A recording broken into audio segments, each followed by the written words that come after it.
Good morning, welcome to the next podcast of Andy Collier-talks cricket memorabilia. Today, like I said last week, just going to do a few blazers this week and things associated with them. So there's a few nice interesting pieces there.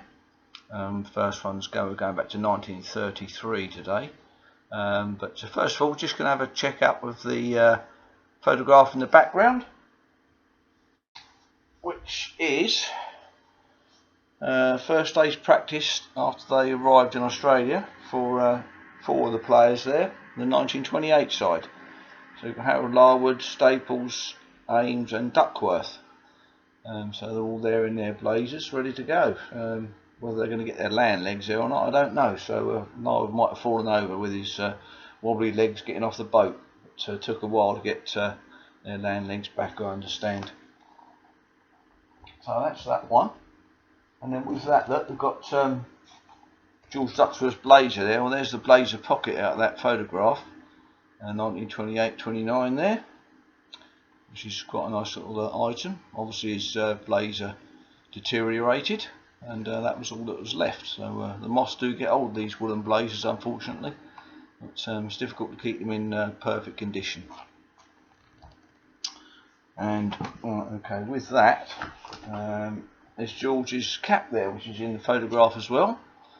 I think I've said this before, it's got a broken cap, but this I bought as a 1928 cap, but it might well be his bodyline cap. But there's his name in the back there, and it's also not as sweaty as it would be perhaps on the 1928 tour, which is a bit of a clue, because it's not didn't wear it quite so much in 1932 with Ames being keeper. So that's quite a nice MCC cap there, which was bought off his daughter at a CMS meeting.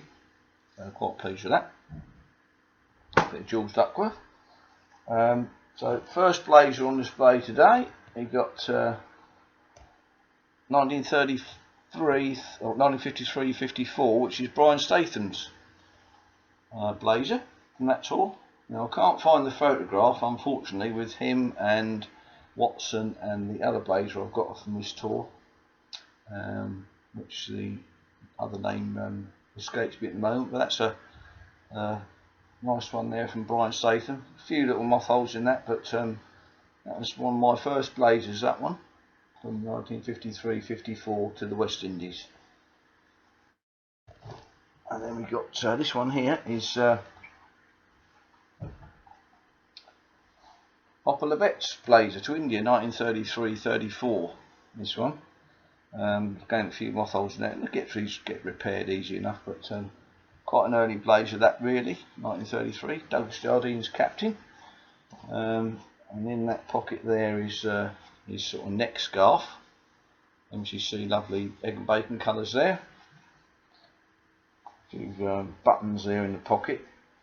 Also with the with that blazer came his cap, Hopper Levet's cap. He only played one test match on this tour, so it's only MCC or England cap, so quite a rare thing. So quite a nice cap, condition cap, that one.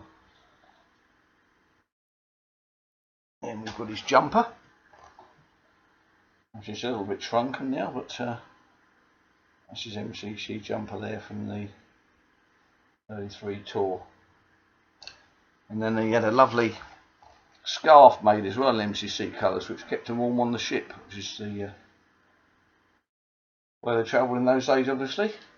And the Multan was the ship they travelled on to India that time. So quite a nice woolen jumper. I did wash that and it smells quite nice. So it's a nice little set there from 1933. There we go on a little bit now. We've got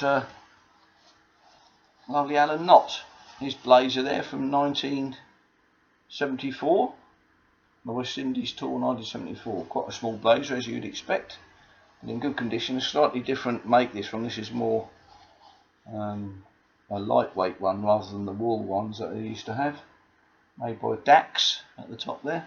This is in pretty good condition, this one, I have to say. So nice memento there of Alan Knott's tour of the West Indies. From that tour there we've got a official MCC West Indies tour sheet there, which goes quite well. Bob Taylor's obviously his understudy on that tour, led by Dennis Amiss, Jeff Boycott's mate. That's quite nice. So anyway, next ones we've got here. What have we got here? We've got two more to show here at the moment, which is, this one is 1950-51. This one is Arthur McIntyre's blazer, 1950-51 Australia, which is pretty good condition. I know his Surrey blazer came up at the same time, and that was bought by the Oval, so a little bit of competition there, but I managed to fight him off for this one. He was my coach at the Oval when I was a young lad. I say coach, it's inverted commas. I didn't really do much coaching, I have to say, but another nice blazer there. They do look smart in their blazers, I have to say. You see him in a photograph. There's another one here, 1950-51. This is Reg Simpson's one, the Nottinghamshire player.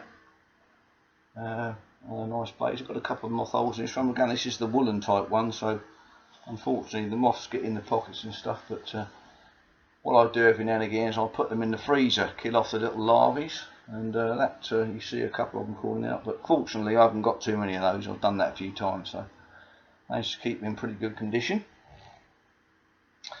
Just going back to some photographs there, look of it's Hopper Levett there and his blazer here, look, from 1933. See that, there he is there, look, so that blazer's just on the sofa now. Fully signed there, well, apart from Jardine, unfortunately, signed photograph from the 1933 tour there, which is quite a treasured item.